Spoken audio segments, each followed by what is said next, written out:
Voilà, mesdames, messieurs, chers collègues, au nom de Swiss Accounting, je vous souhaite la bienvenue à cette seconde séance de préparation aux examens du brevet fédéral d'expert de spécialiste en finance et comptabilité. Aujourd'hui, nous allons vous présenter la résolution d'un problème de comptabilité analytique. Je précise que cette présentation est enregistrée et sera prochainement disponible sur notre chaîne YouTube. Le lien vous a déjà été adressé. Je précise également qu'en raison du nombre de participants, il ne sera malheureusement pas possible de répondre à toutes vos questions. Je vous remercie d'avance pour votre compréhension. J'espère que ce séminaire vous aidera dans votre préparation et vous souhaite d'ores et déjà plein succès pour votre avenir. Je donne maintenant la parole à Sabrina pour la présentation et la résolution de ce problème. Merci, Sabrina. Merci Yvan, bonjour à tous. Voilà. Alors, on va plonger directement dans le problème 1, partie A. Donc, le décompte d'exploitation pour l'année 2001 en coût complet standard. Donc, le premier tableau, c'était les délimitations matérielles de matières premières. On a un écart de prix de 10, donc ça, c'était selon la donnée. On nous dit les matières ont été achetées à 1060. Ces prix dépassent de 10 les prix standards enregistrés dans le système. Ensuite, on a une variation des réserves latentes de 2 selon la donnée. De nouveau, la comptabilité générale évalue les stocks à 20% au-dessus des prix standards, c'est-à-dire que pour trouver le 2, on va prendre les 10 000 fois 20%, à savoir 2. Ensuite, la délimitation matérielle des déductions sur produits. Selon la comptabilité générale, on a 60, donc ça c'est bien selon la donnée. Ensuite, pour la comptabilité analytique, les moins 66, on a donc dans la donnée qu'on va appliquer un taux à l'unité de 3 francs par unité vendue de protection et 2 francs par unité vendue de filtre. Donc, si on calcule, on va prendre les quantités vendues au taux à l'unité, ce qui fait 14 000 protections fois 3 et 12 000 filtres fois 2. Donc, on a bien 66. Pour le centre coût des matières, on a les charges effectives de 173, pardon, donc ça c'est dans le tableau évidemment. Le budget est fixe, donc toutes les charges fixes, on va les reprendre telles quelles, selon la donnée, à savoir on a un total de 150, ce qui fait un écart de 23. Donc c'est les charges effectives moins le budget fixe, ce qui donne 23. Pour la facturation des prestations, les moins 178, dans la donnée, on nous dit les coûts de matières premières sont imputés sur la base de quantité effective. Donc, consommation de matière effective fois le prix standard. On nous donne donc les protections de 600 et les filtres pour 440. C'est tout dans la donnée.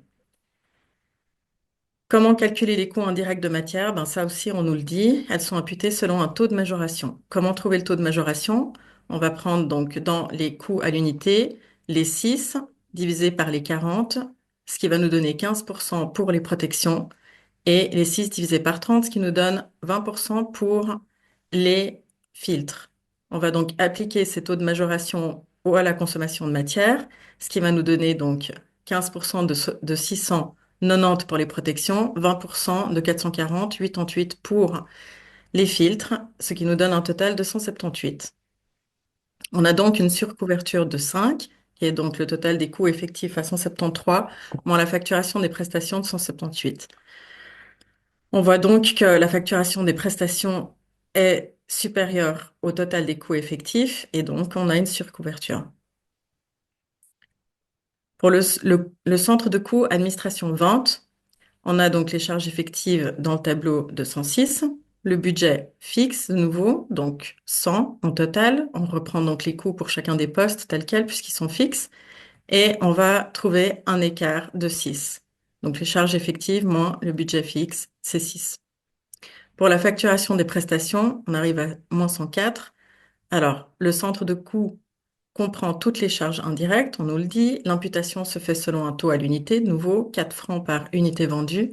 Et on va donc calculer les quantités vendues fois le taux à l'unité, ce qui fait donc 14 000 protections vendues plus les 12 000 filtres vendus à 4 francs, ce qui donne 104. On va trouver cette fois un découvert de 2, soit les 106 moins la facturation des prestations de 104. On voit que la facturation des prestations est inférieure au coût effectif et donc on se retrouve avec un découvert. Pour le centre de coût production, Donc, on a effectivement les charges effectives qui sont données de nouveau dans le tableau à 1060. Et là, on nous dit que le budget est flexible. Donc, quand on reprend la donnée, on voit bien qu'il y a un poste avec des coûts variables, le seul étant les charges de personnel. Alors, comment on arrive à ces 736? On va donc prendre le taux horaire variable qui est de 45 et le calcul, c'est les heures de production fois le taux horaire variable. Alors, comment trouver les heures de production? On va commencer par les filtres puisque c'est plus simple. Donc, on nous dit qu'on a 25, quand on regarde les coûts à l'unité, 25 par filtre, ce qui fait un quart d'heure. Donc, quand on prend le taux complet, on a donc le taux complet de 100. Si on fait 25 divisé par 100, on voit qu'on a effectivement besoin d'un quart d'heure pour produire un filtre. Le nombre d'heures de fabrication, eh bien, ce sera la quantité d'unités produites, soit 14 000 fois 0,25 heures, donc 3 500 heures pour produire 14 000 unités. Le coût variable, c'est 3 500 heures fois les 45 francs de taux horaire variable, ce qui donne 157 500. Pour les protections, c'est de nouveau le même raisonnement. On a donc 50 francs par protection. Si on divise par le total, le coût horaire total, donc 100, on va voir qu'on a besoin d'une demi-heure pour produire une protection. De nouveau, on va reprendre donc le nombre d'heures de fabrication pour, euh, pour ces 15 000 unités produites. Donc 15 000 unités produites fois une demi-heure, ça fait 7 500 heures. Et ces 7 500 heures fois le taux horaire variable de 45, ça fait 337 500. Ensuite, il faut bien sûr diminuer ça des encours. On a dans la donnée les encours au 1er janvier de 250 et au 31 décembre de 50 heures, ce qui fait donc une variation de 200. Cette variation, on va la multiplier par le coût variable, donc le coût horaire variable, et ce qui va nous donner 9 000. Donc, si on reprend les chiffres, on a donc 157 500 pour les filtres, 337 500 pour les protections et les encours, moins 9 000, ce qui nous donne 486 000. Ça, c'est le total des coûts variables pour les charges de personnel. Mais à ces coûts variables, il faut encore rajouter les coûts fixes, soit 250, ce qui est donné dans le tableau. Et donc, on a un total de charges de personnel de 736. Pour les coûts d'amortissement et les autres frais généraux, c'est de nouveau de reprendre les coûts pour chacun de ces postes tels quels, puisqu'ils sont fixes dans la donnée. Donc, on a 100 et 200, ce qui fait un total pour le budget flexible de 1036. On va avoir donc un écart de 24, les charges effectives de 1060 moins le budget flexible de 1036, qui nous donne 24 de différence. Pour la facturation des prestations, moins 1080, on nous dit que l'imputation se fait selon un taux horaire. On a donc les 14 000 filtres produits fois les 25 francs par unité, ce qui fait 350 000. Et pour les protections, on a 15 000 protections fois les 50 francs à l'unité, ce qui fait 750 000. De nouveau, il faut reprendre les encours. Donc, au 1er janvier, on a 25 000. Au 31 décembre, 5 000, ce qui nous fait une variation de 20 000. Donc, 350 000 plus 750 000 moins 20 000, ça fait 1080.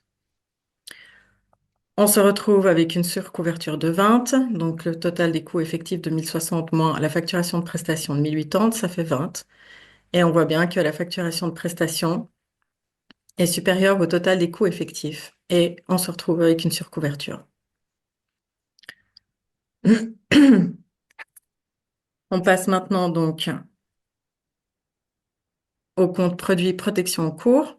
Donc, le coût des matières premières, 600, c'était la donnée. Les frais généraux de matière de 90, bah, c'est évidemment le taux de majoration de 15% sur les 600.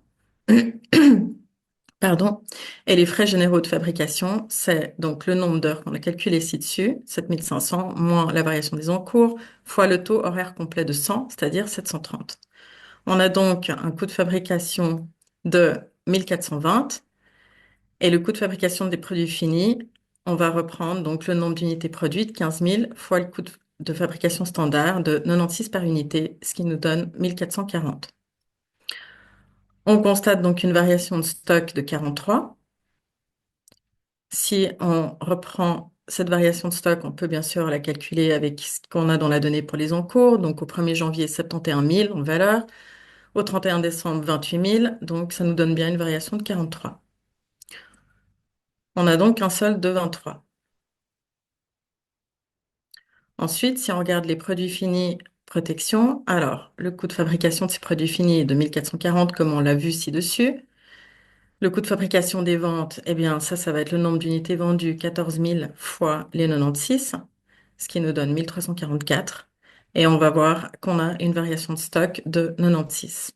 Donc, c'est bien les 1000 unités de différence entre les unités produites et les unités vendues fois le coût de fabrication. Pour les produits protection vendus, donc là, évidemment, le nombre d'unités, ce sera les unités vendues, donc 14 000. On a donc les 1344 qui sont, comme calculé ci-dessus, les 14 000 d'unités vendues fois le coût de fabrication de 96. On a les frais d'administration, frais généraux d'administration et distribution de 56, donc c'est les 14 000 fois le taux unitaire de 4 francs. Les produits standards facturés, c'est le nombre d'unités vendues fois le prix de vente brut, donc les 150 francs par unité, ce qui nous donne 2100.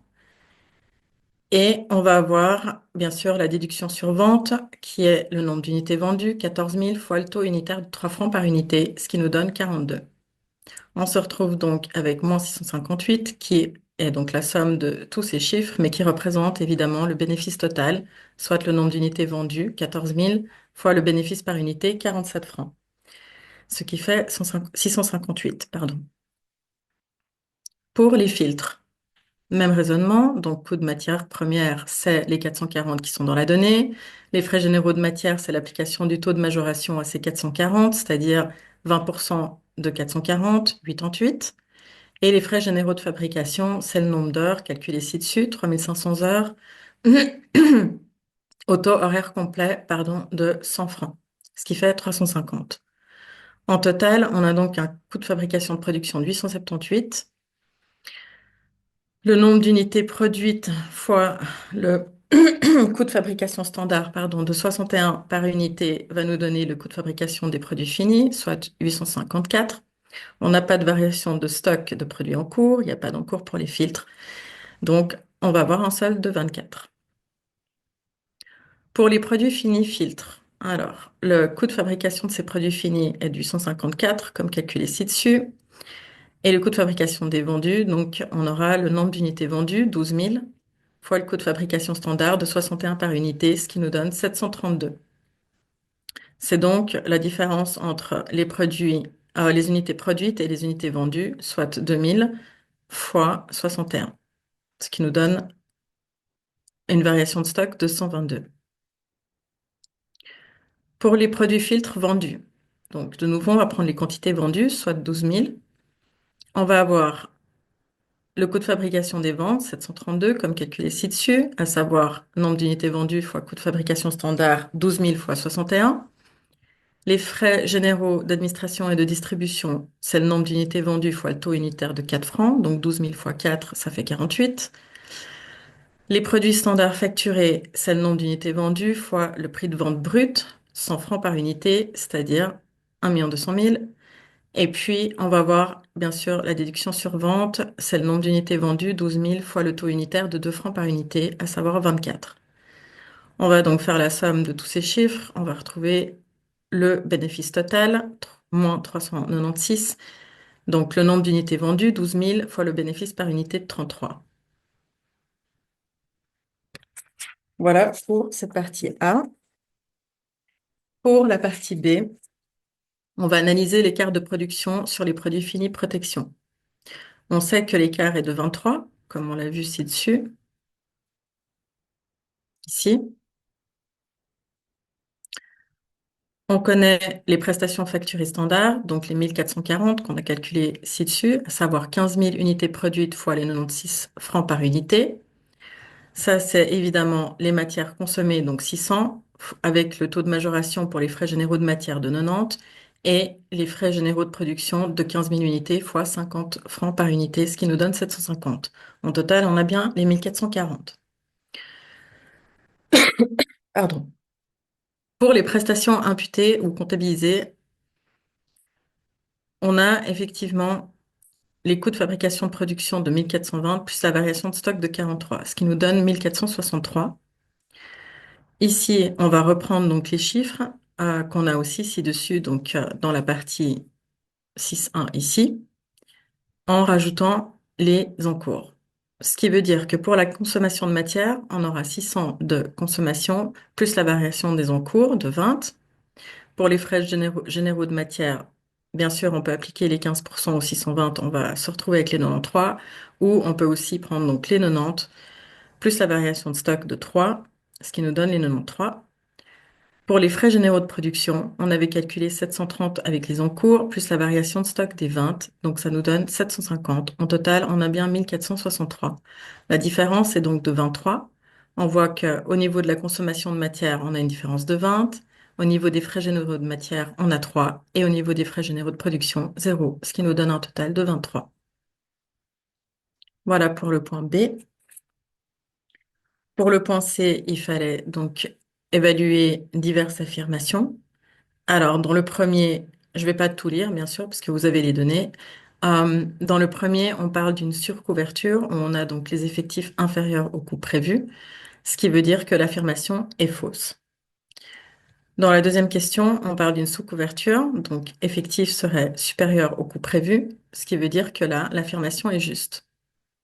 Pour le troisième, on parle d'écart de production supérieur à zéro, ce qui voudrait dire que les effectifs sont supérieurs au standard, donc l'affirmation est fausse. Quatrième question, on parle d'un niveau de production supérieur à 100%, donc production effective serait supérieure à production prévue, ce qui veut dire que l'affirmation est fausse. Et pour la cinquième question, l'impact d'une imputation en heures effectives versus en heures standard sur le taux d'activité est nul, donc l'affirmation est fausse. Voilà pour ce point C. Pour le point D, il fallait jouer simplement avec la formule. Donc, on nous dit qu'on a un taux d'activité de 98,18%. Le taux d'activité, c'est les heures standards sur les heures effectives qui doit donner ce taux de 98,18%.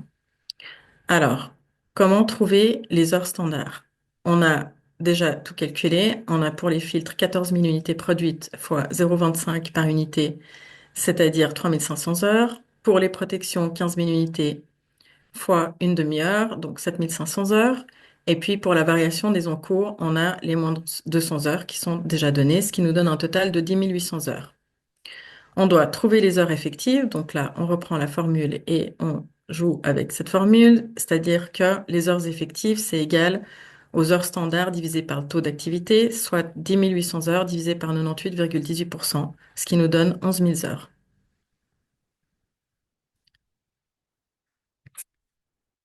Pour la question E,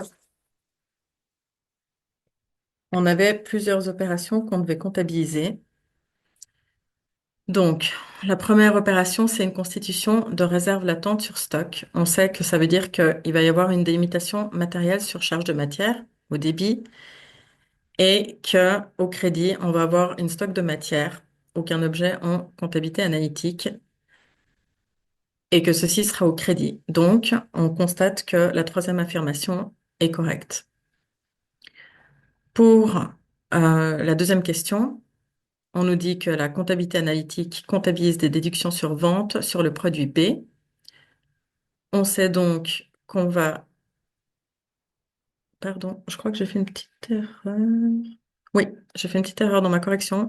Alors, on sait qu'on va avoir des déductions de vente sur CAE au centre de coût vente du produit B. Pardon, c'est une erreur de ma part. Là, ça devrait pas être A, ça devrait être B au débit. Et donc, une délimitation matérielle sur vente, déduction en CAE au crédit. Donc, c'est la troisième affirmation qui est correcte.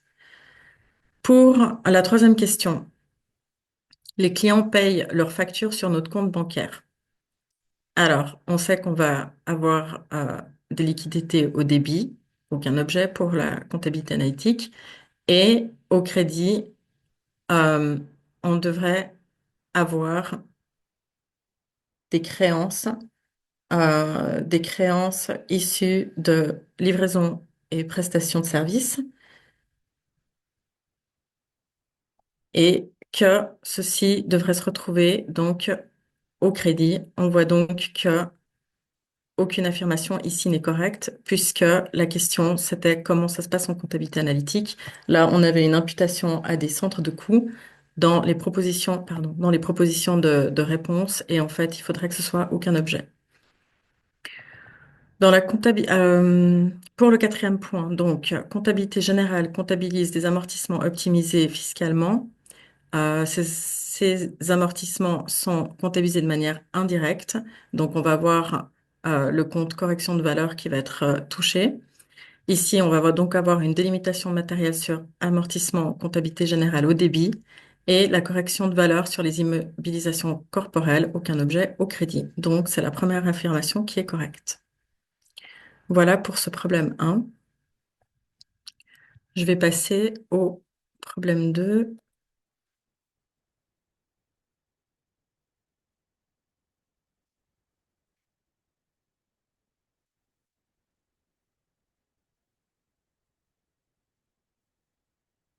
Alors, pour ce problème 2, on avait Mexico qui produisait 3 différents produits, des tortillas, des salsas et des chips. On nous donne les prix de vente et les coûts variables par paquet de tortillas, bocal de salsa, paquet de chips, ce qui nous permet de calculer la marge par unité. Donc, le prix de vente moins le coût variable, soit 2,40 francs pour les tortillas, 2,20 francs pour les salsas et 1,50 franc pour les chips. On nous donne aussi le temps de fabrication en minutes, ce qui nous permet de calculer la marge par minute. On a donc les tortillas 3 minutes. On va donc prendre la marge unitaire divisée par le temps de fabrication, à savoir 2,40 francs divisé par 3, ce qui va nous donner 80 centimes par minute pour les tortillas. Idem pour les salsas. Donc, on va avoir 2,20 francs de marge unitaire divisé par 2,5 minutes de temps de fabrication, donc 0,88 de marge par minute pour les salsas. Et pour les chips, on a 1,50 franc de marge unitaire divisé par 1,5 minutes pour le temps de fabrication, ce qui nous donne 1 franc par minute. Pour la question A, on nous dit que Mexico produit que des tortillas et que les frais fixes sont donc de 277 000. Combien de paquets de tortillas est-ce que Mexico doit produire pour atteindre son seuil de rentabilité?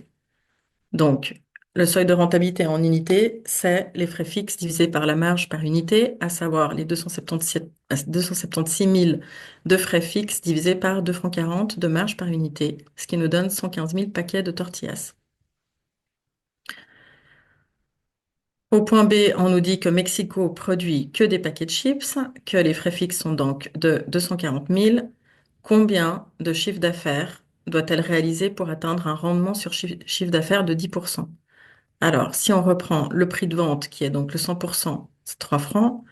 Les coûts variables de 1,50 franc, c'est donc 1,50 franc divisé par 3 francs, ce qui nous donne 50% de coûts variables. Et le rendement sur chiffre d'affaires, on nous dit que c'est 10%. Du coup, on doit pouvoir rester avec un taux de marge de 40% au minimum pour pouvoir couvrir ses frais fixes. Le seuil de rentabilité en chiffre d'affaires, c'est donc les frais fixes divisés par le taux de marge. Donc 240 000 divisé par 40%, ce qui nous donne 600 000 de chiffre d'affaires. Pour le point C, alors là, ça commence à se compliquer puisqu'on nous parle de goulot d'étranglement.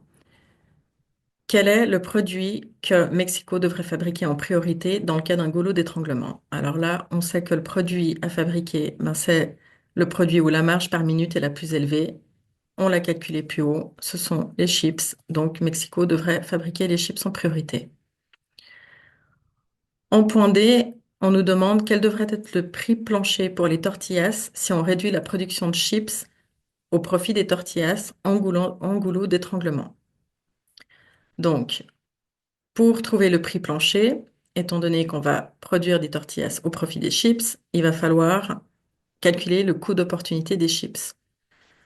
On va donc prendre le coût variable des tortillas, soit 3,60, plus le coût d'opportunité des chips, qui est donc le temps de fabrication des tortillas, 3 minutes, fois la marge par minute des chips, c'est-à-dire 1 franc par minute. Donc, ça nous donne 3 francs. Et donc, le prix de vente plancher devrait être de 6,60 francs.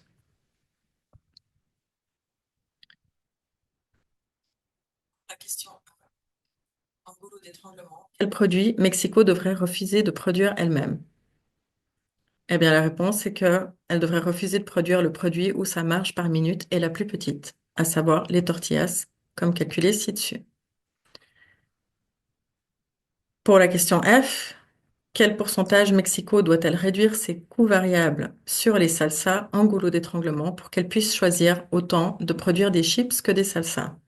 Alors, en goulot d'étranglement, on choisit de produire le produit avec la plus haute marge par minute, donc les chips, 1 franc par minute, comme on l'a vu ci-dessus. Pour produire les salsas, il faut 2,5 minutes.